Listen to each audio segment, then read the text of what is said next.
दौर जदीद में इंसान नई टेक्नोलॉजी से हमकिनार होता जा रहा है, लेकिन जिला पूंछ का छेला ढांगरी इलाका कदीम दौर की याद दिलाता है।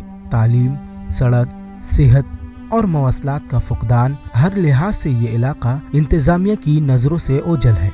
बुनियादी सहूलियात के फुकदान की वजह से मकामी आबादी को शदीद मुश्किलात का सामना है।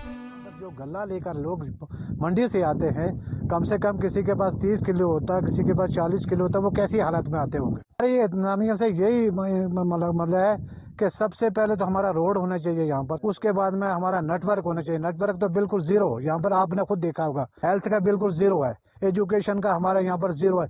कोई भी डिपार्टमेंट, एनी डिपार्टमेंट का मैं कह रहा हूँ कि बिल्कुल हमारे जीरो है। राबता सड़क न होने की वजह से लोग 15 से 20 किलोमीटर का पैदल सफर तय करके राशन पानी लाते हैं। गवर्नमेंट की तवज्जो से ये इलाका बाहर है। गवर्नमेंट जो है इसकी मतलब कान तक जो नहीं रेंगती। यहाँ 10,000 की पॉपुलेशन है, डिलीवरी केसेस औरत, हार्ट पेशेंट बुजुर्ग और स्कूल जाने वाले बच्चे। यहाँ से हमें जितनी मैं कहता हूँ छेला ढांगरी वायद एक ऐसी पंचायत है जो रोड की कनेक्टिविटी से कटी हुई है। इंतजामिया से गुजारिश करते हैं कि ये छेला ढांगरी हिंदुस्तान का एरिया है, हम पर एहसान करें। जहाँ मकामी लोगों ने मुतालबा किया कि बस्ती में बुनियादी सहूलियात की फराहमी को यकीनी बनाया जाए। ईटीवी भारत के लिए मंडी पूंछ से मोहम्मद इरफान की रिपोर्ट।